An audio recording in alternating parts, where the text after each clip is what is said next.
اللہ کے محبوب علیہ الصلوۃ والسلام عثمان بن طلحہ سے کہتے ہیں کہ دروازہ کھولو، کعبۃ اللہ کے اندر جانا ہے۔ اس نے کہا آپ کے لیے دروازہ نہیں کھلے گا۔ حضور فرمایا ایک وقت آئے گا کہ یہ چابی میں تجھ سے لوں گا اور پھر اس کو دوں گا جس کو میں چاہوں گا۔ جب فاتح مکہ بن کے آئے تو آج عثمان بن طلحہ بھاگ رہا ہے، چابی لائی گئی، دروازہ کھولا گیا، حضور اندر گئے۔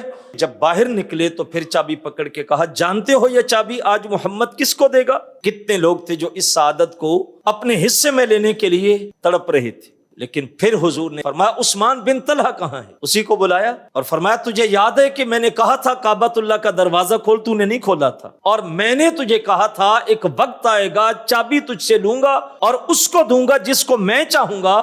اور پھر حضور نے وہ چابی عثمان بن طلحہ ہاتھ پہ رکھ کے فرمایا جا محمد پھر آج تجھے ہی عطا کرتا ہے، اور آج تجھے محمد دے رہا ہے، قیامت تک تیری نسلوں سے یہ چابی کوئی نہیں چھینے گا۔ آج بھی اسی نسل کے پاس وہ چابی چل رہی ہے۔ حضور علیہ الصلوۃ والسلام انتقام نہیں لیتے تھے۔ آج جو میرا ٹوٹا ہوا معاشرہ ہے، بکھرا ہوا معاشرہ ہے، اگر وہ اللہ کے محبوب علیہ الصلوۃ والسلام کی سیرت کے اس گوشے کو اپنا لے تو کتنے گھر ہیں جو آج بھی جڑ سکتے ہیں۔ بھائی ایک گھر میں رہنے کے باوجود سلام لینے کے روادار بھی نہیں، معافی دینے کے لیے بولا جائے تو کہتے ہیں میری کتاب میں تو معافی کا لفظ ہی نہیں۔ معافی تلافی والی باتیں، درگزر کرنے والی باتیں ختم ہو گئی ہیں۔ حسد نے، بغض نے، انا نے، تکبر نے، نخوت نے اس معاشرے کو نچوڑ لیا ہے، اور یہ کھوکھلا معاشرہ ہے۔